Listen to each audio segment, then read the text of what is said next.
Yeah,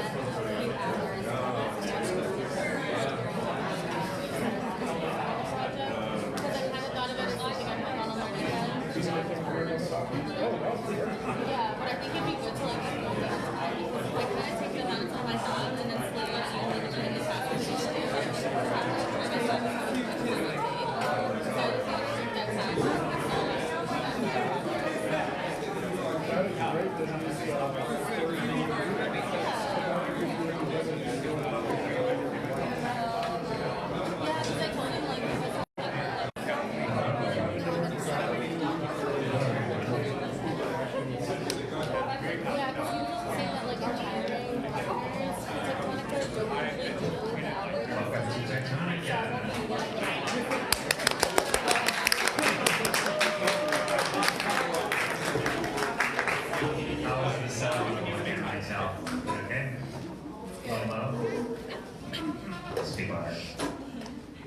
So hello everyone, thanks for coming. So what you're seeing now is the agenda for this evening. You've obviously already started the first one, which is mingling and food. So now we're going to hear from a couple of Techtonica staff members, and we'll also introduce the apprentices themselves. Well, they will introduce themselves. And then after that we'll have a little more networking and food, and that'll wrap it up. So, hopefully you all know what Techtonica is.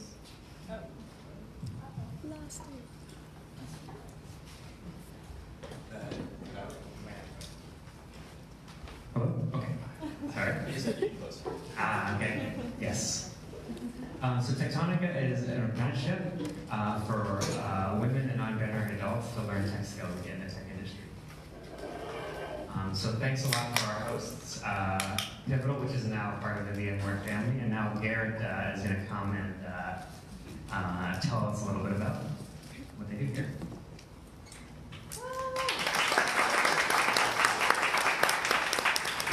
Hi everybody, thank you so much for coming.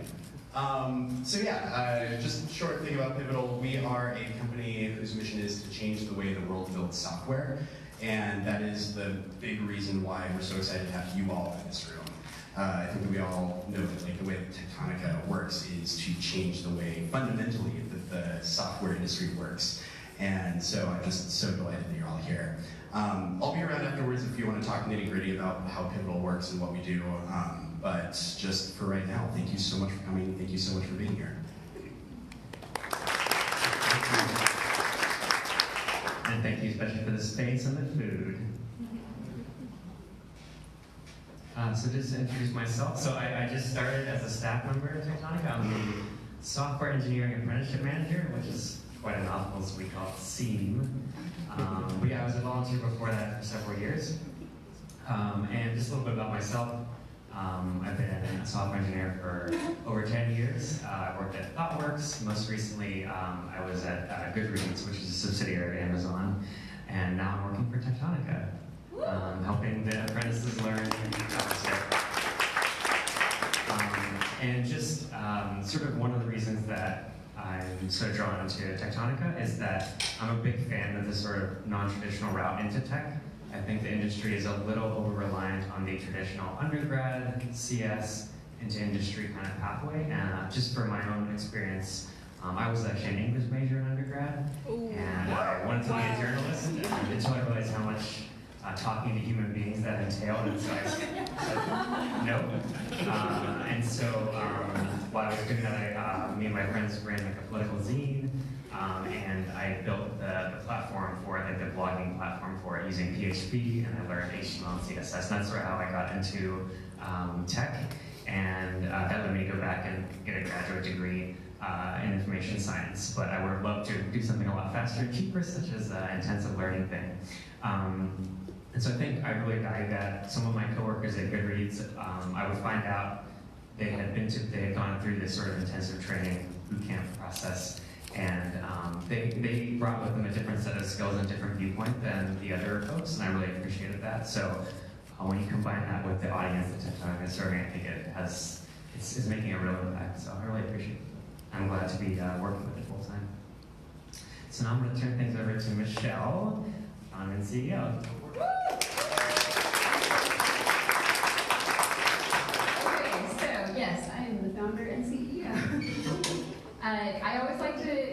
I tell you my story. As you can see, I always loved computers. I was in the computer club and even the X-Files club, EXE.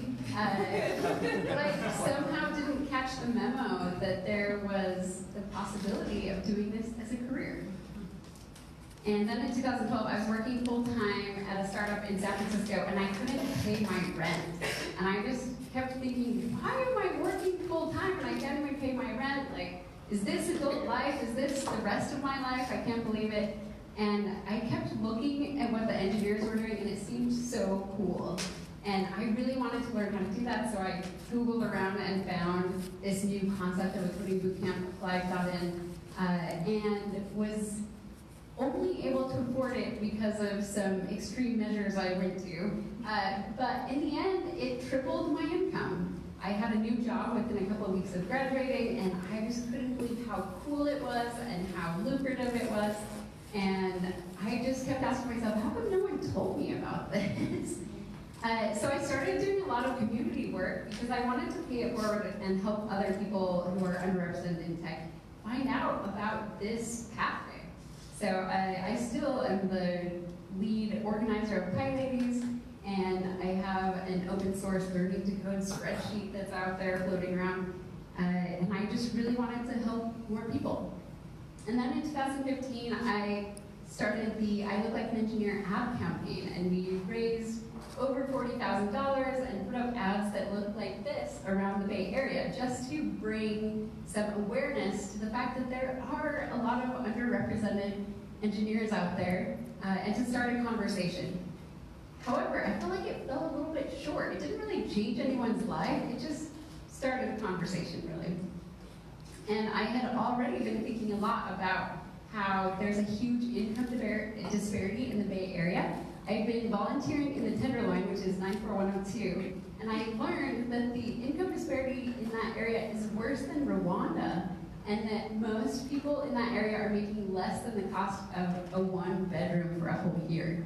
And I just kept thinking, if only they could have that same opportunity that I had to join tech and become an engineer and make good money, they could bring so many great perspectives, they could learn how creative it is. I think that would be awesome. How do we do this? But every time I would tell people about the different training programs out there, I saw that there were a lot of barriers. So the first was the cost of tuition tripled since the time that I first attended. These days you can pay $17,000 to $35,000 just to attend one of these coding boot camps. And on top of that, you need not just any laptop, but the most expensive one. And somehow, while you're paying for all of that, you have to still pay rent in the Bay Area. It just seemed insurmountable. And then I also thought most programs weren't very friendly to parents or underrepresented people. And finally, none of them were actually placing people in jobs. So I have talked to hundreds of people who said, Michelle, I'd love to meet with you, let's have coffee, I want advice on how I can find a job. And these days, most bootcamp grads are taking 6 months to a year after graduating to find a job. So on top of all of those huge costs, you somehow have to make it without a job for another 6 months. It just seemed impossible.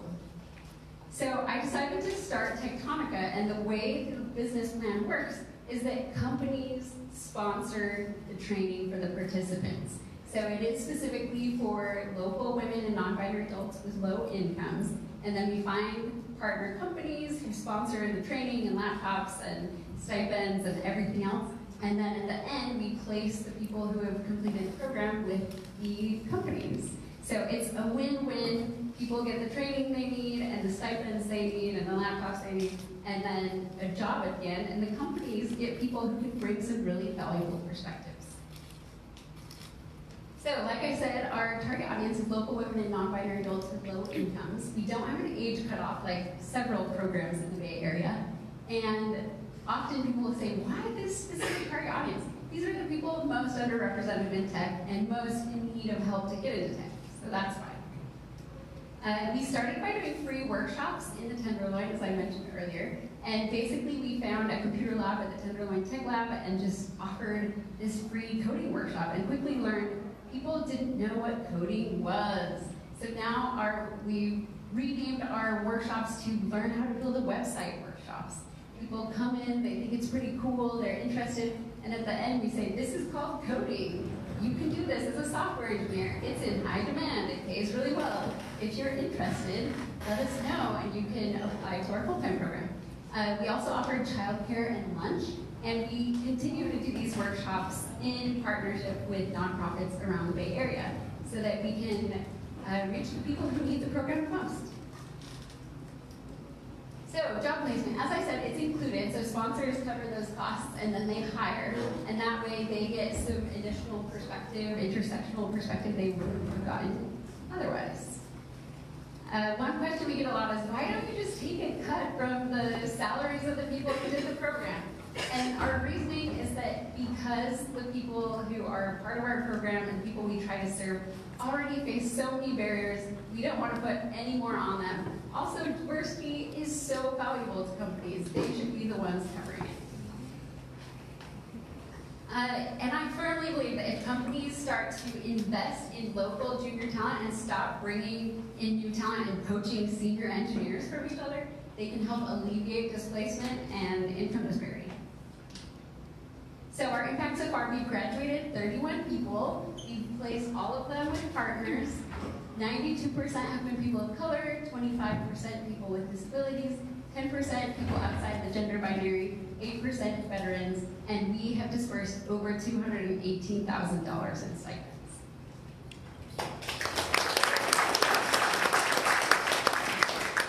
So this from the participants in the form of survey feedback. They've put issues onto our open source curriculum repo, and so each cohort we make a lot of great changes and each one gets better and better. So recent changes we've made, we have a new technical lead in Bill. Woohoo, thanks Bill. We have higher standards, so we used to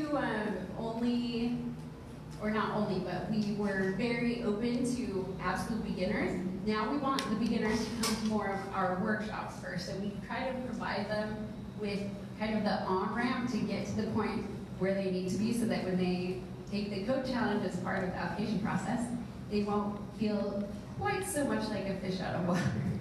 We also have a 10-page participant handbook now, which helps participants understand what all of the guidelines and rules are. We outlined all of their roles and responsibilities at Techtonica and have that available so that there's transparency and everyone knows who to talk to for different things. And then we have made major improvements to our roadmap and to our assessment process. And finally, we are so happy about this one. We have to send a list of visitors to the building every day. And it used to be at 3 p.m. We're like, who's doing it? Did you send the list? But now it's automated, hooray! Yay for cron jobs. So that is done, and we are so excited about it. If you would like to sign up to volunteer, you can sign up on our Team Up calendar, and it'll automatically go to the building. So looking forward, this year we are aiming to strengthen our marketing and communications. We are scheduling more consistent workshops around the whole Bay, especially with nonprofits and in areas that we have not worked with before. So if you know people, let us know. And Talia is the person who can help with that, so I'm happy to connect you. And then we have been creating and documenting more process. Before, it was all in my brain. And now we have to be able to spread it out and help more people, so we are putting it down in writing and adjusting as needed so that other people can help. All right, I'm gonna hand it back to Bill. Thanks, everyone.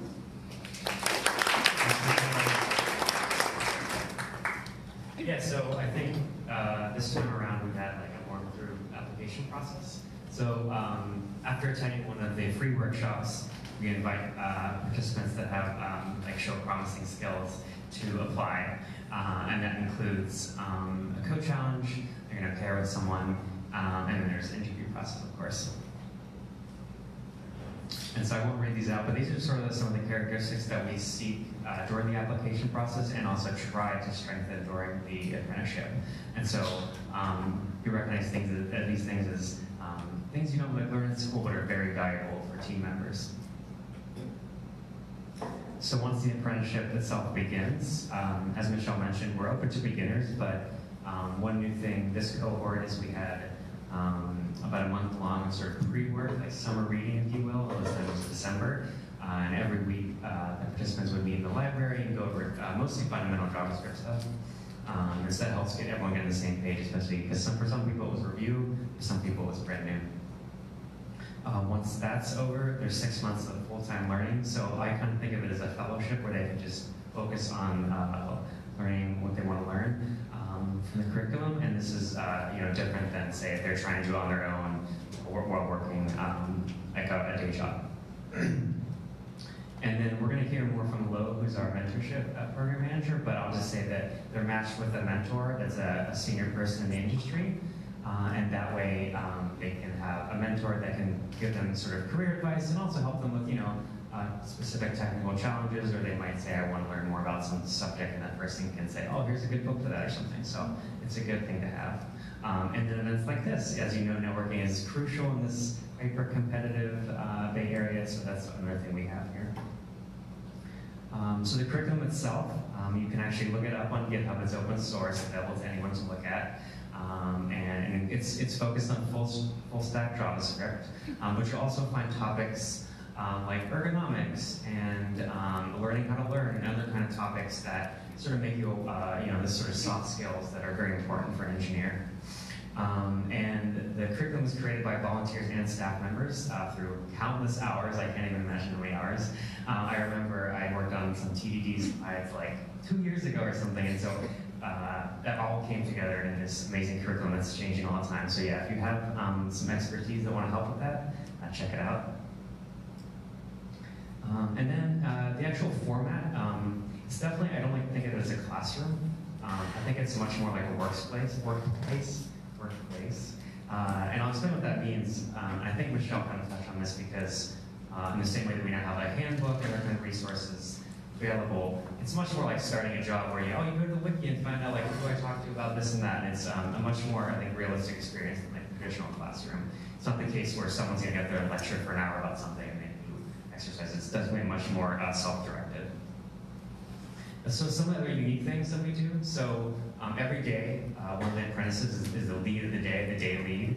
And they'll do logistical things like run the stand-up, keep people on time, check in with the group understanding, and that way they can sort of get practice in those skills that they'll eventually use as like a scrum master or other kind of things. And they also can opportunistically have tech talks. If, say the group's a little confused about a particular topic, they'll work with me to sort of like have a lunch and learn or something to sort of explain those concepts.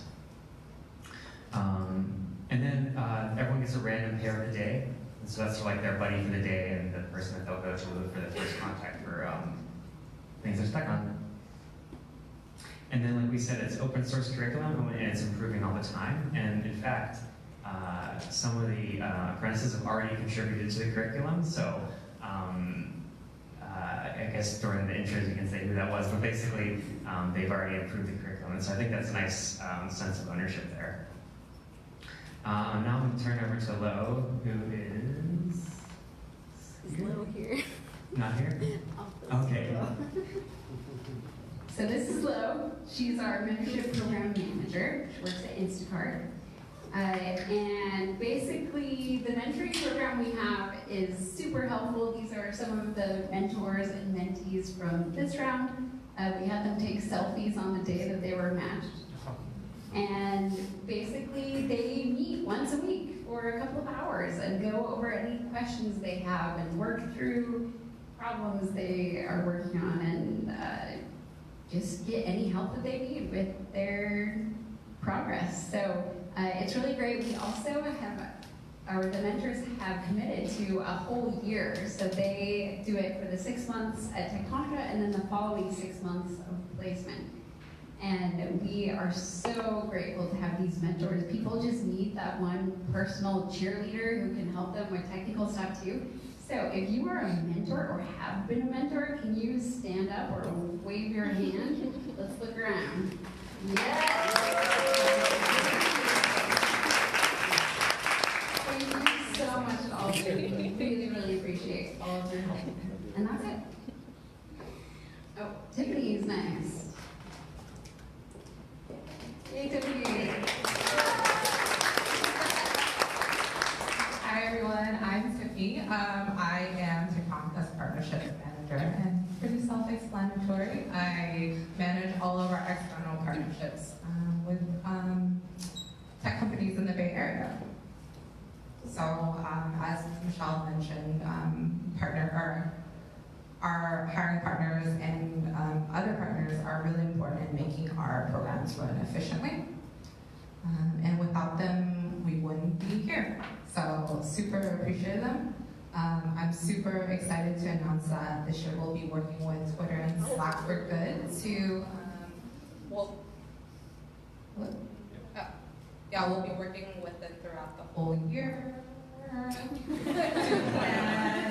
events to further our mission. So I'm super excited about that. For this cohort, our hiring sponsors so far are Indeed, which is super exciting. This is the third cohort where they will be hiring from us. So we're super excited about that to continue this partnership. They also have agreed to also provide us with the space. So every day we're going into Indeed to do our training, or the participants are doing their training. Just to kind of just walk through different ways of how companies support us. There is the supporter level, the ally level, and the advocate level. So as mentioned, Indeed signed on to be an advocate level, which means that they're working with us to do volunteering, not necessarily office visits because we're already there, but they participate in an inclusion workshop. And then after our apprentices graduate, they will be joining one of us, or some of them will be joining Indeed. Another level in a non-hiring partnership is the ally level, which is also office visits, team volunteering. We've seen companies do like lunch and learns, and they also do an inclusion workshop as well. And then supporter level is not with the inclusion workshop, but includes that office visit or team volunteering. So, yeah. I am the person to chat about sponsoring, and you can talk to me afterwards or email me directly. Then I'll pass it back to Bill.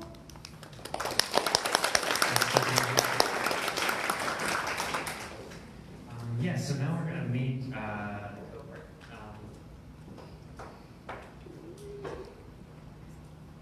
so I've had them all line up in alphabetical order by first name. Oh, right about over here.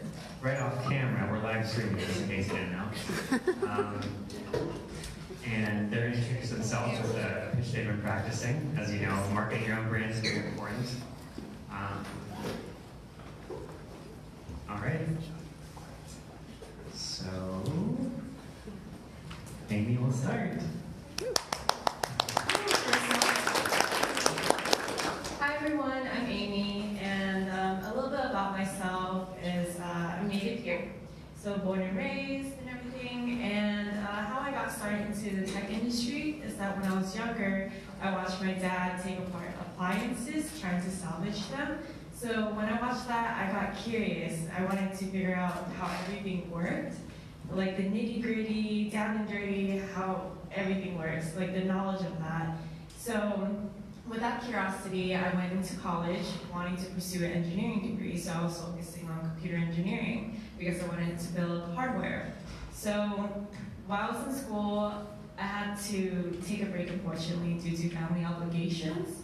And thanks to Techtonica, I'm able to get back on the road again, being able to pursue what I wanted to do again, and being able to build projects, have a new future, have a new career, have a new life pretty much. And due to that, I'm just really grateful to be in Techtonica. And thank you.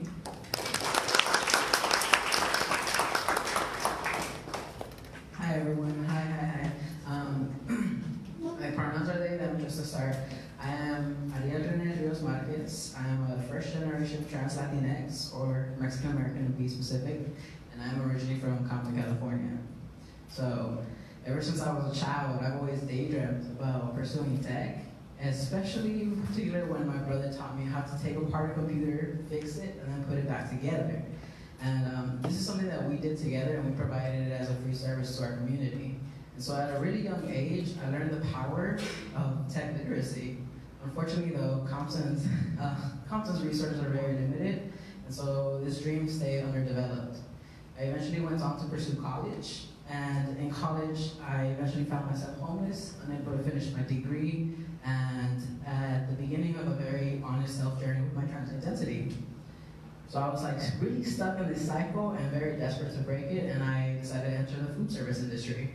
And I just wanted to cover my basics with the food service industry, but there I eventually quickly leveled up to manager roles, and that ate all of my time, and it impeded me from returning back to school and finish my degree.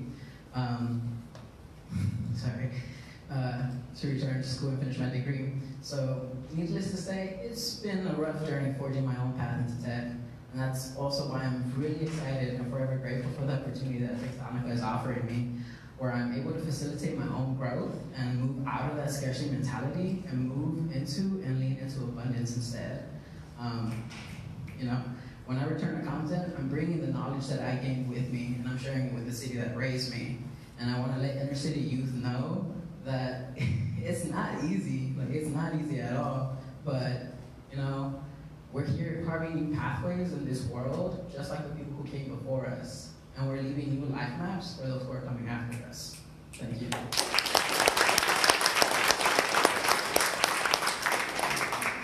Hi everyone, my name is Aiden. I'm excited to get in tech industry because I'm curious about how a website and an application work in the back end. So it's really hard for me to get in the tech industry because I'm recognition and work experience. But thank you, Techtonica.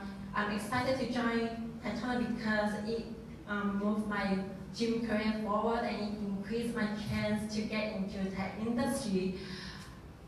I believe I will make a good software engineer because I'm not afraid of making mistakes, and mistakes help me to get more knowledge in programming language. I want to contribute my passion and idea to build effective application website. And thank you, Techtonica, to give me an opportunity to become a software engineer. And thank you, Techtonica staff, to help us to go through all the complexity of software engineer knowledge, and also the journey to. Thank you so much.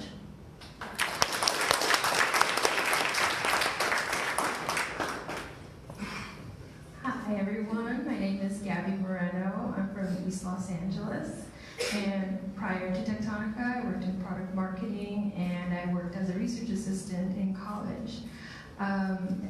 It's been a journey trying to get into tech. Since I was younger, I would break radios and toasters because I would take them apart and I wanted to figure out how to put them back together. And then more specifically, when I was maybe like 9 or 10, I discovered Neopets pets pages, and I discovered HTML. And I didn't know at the time that that same code with a few tweaks can create like huge software projects and apps. And so that curiosity kept growing within me. And in college, I took a few intro to computer science courses, but it never really felt like I was welcome there. I was the only Latinx person of color there, and it didn't really feel right. But being a first-generation Mexican-American woman, it just didn't come with mentorship and having laptops and having all these resources. But it did come with grit, and I'm proud to have come from where I came from and proud to want to use my skills to help underrepresented minorities with applications and stuff that'll make their life easier. I'm excited to start at Techtonica, and I'm excited to use the skills they give me to break barriers and, yeah, bridge the tech gap. Thank you.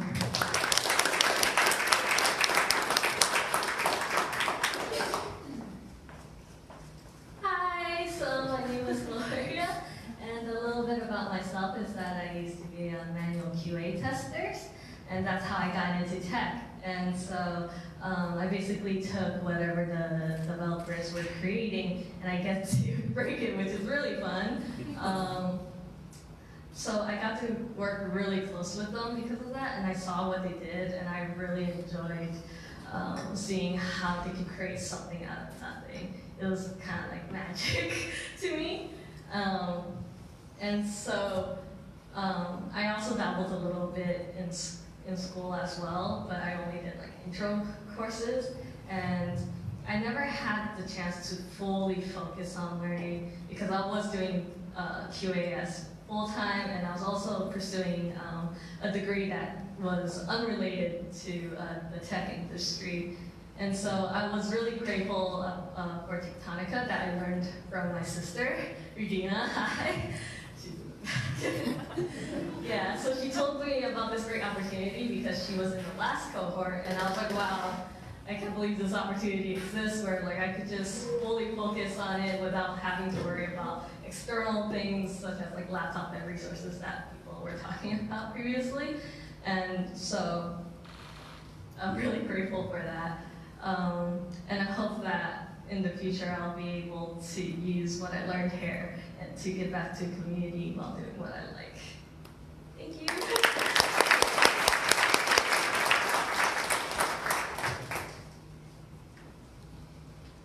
Hi everyone, my name is Lisa. So as a San Francisco native growing up here, I was kind of aware of the tech scene. I was like, okay, I knew it was a big thing, but growing up in like a low-income, first-generation household, I didn't know of any other engineers, especially their female or non-binary engineers. So I felt kind of intimidated by it, didn't feel like I would belong. But I stayed curious about it. Tech was such a big part of our lives, and I was really curious about how it all worked. So while I didn't study computer science in college, afterwards I was like, all right, I think it's time to take a leap of faith and challenge myself to do something different and switch into the tech industry. But I knew I needed the technical knowledge and skills in order to get to it. So when I learned about Techtonica, I knew that was like the right program for me. How the supportive environment really sets apprentices up to become successful engineers, but also it creates a space where I do feel safe learning, and I hope to be able to give back to my community and help make tech a more diverse and inclusive space. Thank you.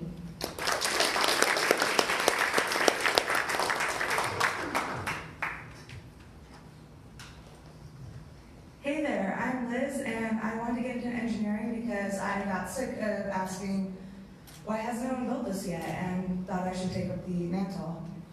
I also come from a background in technical recruiting. I was a technical sourcer for many Bay Area technical startups, and I realized pretty early on that I wanted to be on the other side of the hiring process, making a lot more money. And the reason I didn't get into it earlier was because in 2015 I started coughing and I haven't stopped.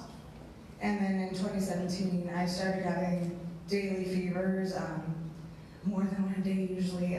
My temperature regulation is sort of like turning an AM/FM radio dial throughout the day. So I've been really sick. But last year my doctor finally convinced me to take some time off on disability and find out what was wrong. And I did, and I was also doing some independent code study on my own, but I sort of didn't really know what was going to happen next. We did figure out what was going on, and a little bit later, maybe even a couple days, I heard about Techtonica randomly, and I checked the website, and the deadline for the application was a couple days from then. So I signed up, and it's sort of been a whirlwind. I'm really happy to be here. It's rare that you face death and come back from it and get a second chance, and I'm really happy to have it.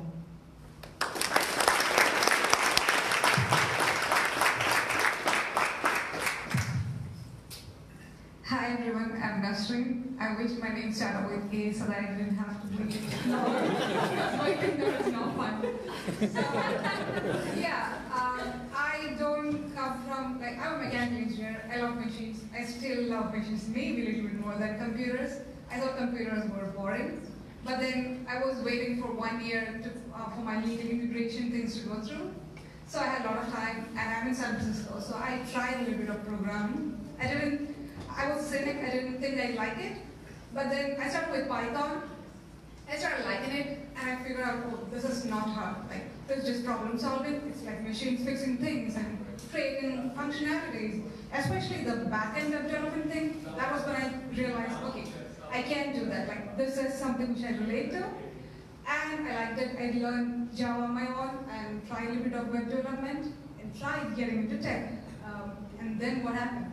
There was no entry as an outsider with coming from a different background, not traditionally tech. It wasn't easy, and I tried for a long time, and I kind of thought, okay, maybe I need some support system, and that's when luckily I figured out Techtonica. Plus, I didn't believe in my entire education throughout my life. I paid for myself, so I didn't want somebody to pay for me. And Techtonica, they pay you for you to learn the skill. So I like them. Plus, they don't have a teacher who teaches you coding. You can do it on your own, which I loved. I love to do things in my own way, learn my own way. So that was great. And then once I'm in tech, I have bigger dreams. Like, I'm not apologetic at all. I was a mechanical engineer. I was one of the only women in the entire building when I was there. And I want to take my opportunities. Like, I want to be in a position where women can take decisions. Like, I want to be there. Like, I just don't want to be one engineer, one woman there. But I want to create an environment where there are more women. There are more women in like decision-making stages. Plus, I don't actually know what is out there in tech. I just know a couple of opportunities, options like back-end web development and maybe front-end. What's out there? I don't know. And I'm open to that, and I want to explore more of tech and find maybe new passions, and yeah, that's what I'm for. Yeah, thank you.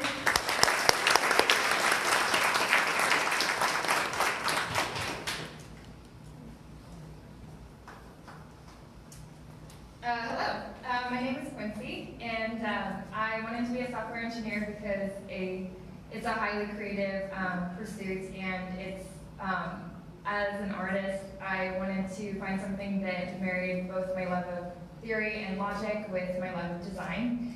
So that's when I started to pursue it, and Techtonica came as this really amazing opportunity because so far I grew up in a household that did not support technology, and so I had not had the resources to pursue it full time until now, thanks to Techtonica.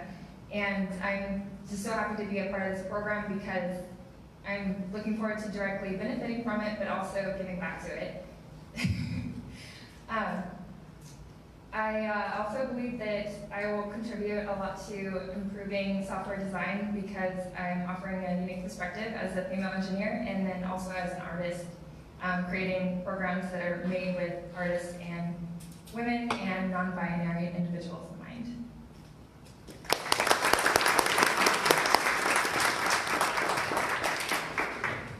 Hello, hello, hello.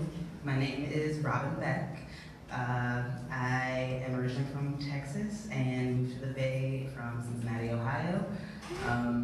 I first was introduced to programming at the age of 9, playing around with MySpace, customized pages. However, I didn't know exactly what I was doing and didn't have the support system to harness that interest into an actual tangible skill. And so moving here opened doors for that since it's a tech-heavy place. And when I was introduced to Techtonica, I was thrilled because I feel like the mission statement is important. Technology serves a global community, yet that community that is creating these products doesn't reflect the community that they're serving. And Techtonica is looking to change that. And I strongly believe in infiltrating fractured systems in order to change them, and I think Techtonica is doing that directly, and so when I had the opportunity to apply, I jumped on it, and here I am. Thank you.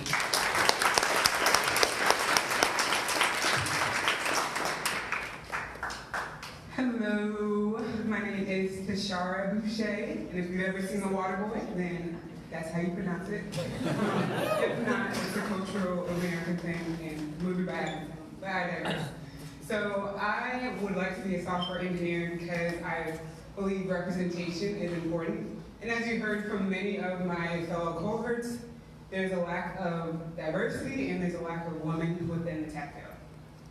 So some of my barriers to entry was this lack of support. And as an undergraduate student, I studied physics, and I was the first Black woman at my university to study physics. And so, as you can imagine, there's a lack of support, and I didn't really feel comfortable in the realm of STEM. So I applied for Techtonica because I really enjoy their mission, educating a group of women trying to accomplish the same goal of infiltrating a very heavily dominated male career, but trying to overcome those barriers by educating persons that are underrepresented, not only in race, but also as well as income, the disparity gap. So, as you know, the old saying, if you want to go far, go alone. But if you want to go far, go with the group. But if you want to go fast, go by yourself. I'd rather go far than go fast. So that's why I applied for Techtonica. And I believe that I would be a great software engineer because of my background in STEM. My physics degree taught me how to systematically break down problems, those large, complex issues, into small, very accomplishable steps.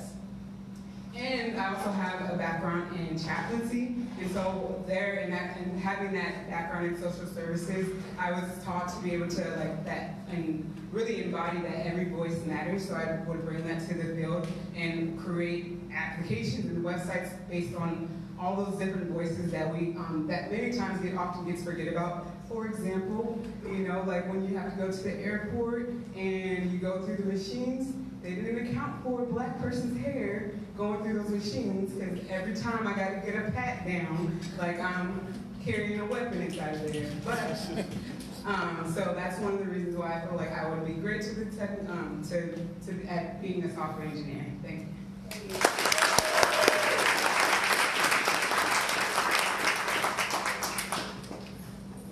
Hello everybody, my name is Zarina. I'm originally from Uzbekistan, but I've been living in the States for the past 10 years, and I'm loving it here.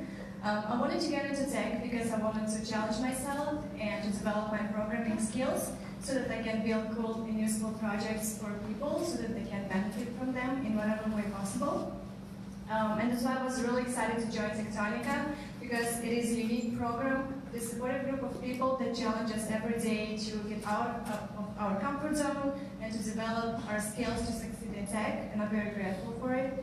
I believe I'll make a good software engineer because I'm dedicated and I'm willing to work hard to learn whatever I need to learn to make it in tech. And I also can bring a different perspective to tech. I studied art and I have 2 master's degrees in business, management and MBA. And I believe I can use that to solve problems in a different perspective and in a creative way. And I would like to bring diversity and value to the tech industry and to help people with my skills. Thank you so much.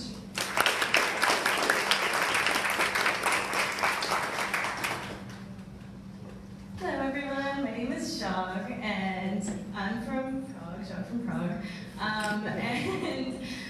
So I grew up in Prague, Czech Republic, and moved to the US when I was 16, which is around the time that my little brother, who's always been technically minded, introduced me to the idea of programming. And it took him urging me many times before I tried it, because I just didn't feel like tech was for me, which really meant that I just didn't see people like me in tech, not the way that I was raised and where I was raised. So yeah, and he literally had to sit down, sign me up to Codecademy, and make me try the first exercise. And then after I did that, I loved it. So I've been trying to learn, doing online courses. After high school, I traveled around for a bit, continued self-teaching. And the cool part was I got to meet a lot of digital nomads, people who were traveling, following their dreams, working for themselves. And it was so inspiring to see all these people from different age ranges and ethnicities working in tech and making their dreams come true through that. But the one thing that wasn't inspiring was that I didn't meet any female developers in my almost 2 years of traveling. And so that problem of representation continued, where I just couldn't see myself ever actually doing it. But when the opportunity to move to the Bay Area presented itself, I jumped on it and moved from budget backpacking and volunteering to find places to stay to moving to one of the most expensive cities in the world. So that was fun. I started hosting, and then half a year passed by and I was still hosting, still no closer to my programming dream job. And that's when I found out about Techtonica, and I'm super excited to be a part of this program, a part of something that contributes to the community in this way. I'm excited to go through the program and get the dream that I want, and then also learn how to give back to the community and bridge the very tech gap that I feel like I'm standing in front of right now. Yeah, thank you.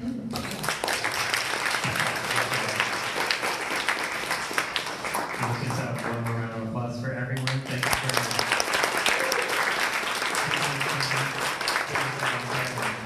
for sitting by yourself. It's a great part. You can sit down if you want. I think Nazreen mentioned she didn't want to be, or she wanted to have an A letter, but I think it's statistically weird. We have 2 Z's. I don't know. I think that's pretty cool. So yeah, I just want to say thanks to everyone that's been involved to make this, this 4th cohort possible. Of course, donors, sponsor companies and individuals, our mentors, some of which came, volunteers, any friends and family came to support your new apprentice. That's awesome. They might not respond to texts as quickly in the next couple of months, but they're working hard. Maybe send them a fruit basket or something. And then our advocate as well. So yeah, I think we just wanted to show some of the many companies and individuals that have really helped make this all possible. And if you'd like to find a way to be on this list, talk to Tiffany. So yeah, the ways you can get involved, if you're going to be a sponsor company, that'd be awesome. Otherwise, use social media to spread the word about Techtonica. We still find out people that haven't heard of it, especially our target audience, so please let everyone know. You can donate yourself at techtonica.org/donate, and also volunteer. We need folks to do work in the curriculum. There's also lots of non-technical things. The photographer, I don't know where she went, but that's a volunteer. So for example, if you have other kind of skills, social media, we can probably find a way to use the skills that you have. So please talk to one of us. And yeah, this is a hashtag we've been using on social media if you want to do that. So here's the ways you can see, contact us and get in touch. And yeah, thank you for everyone who came. Thank you for the apprentices.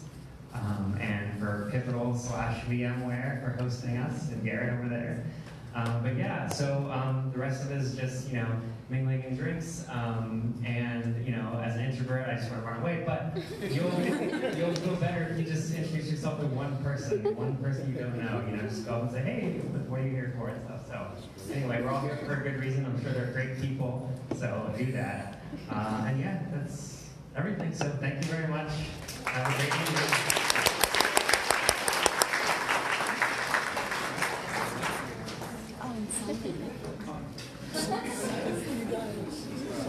And if you haven't signed up that sign-up sheet that's over there in the middle square, please do.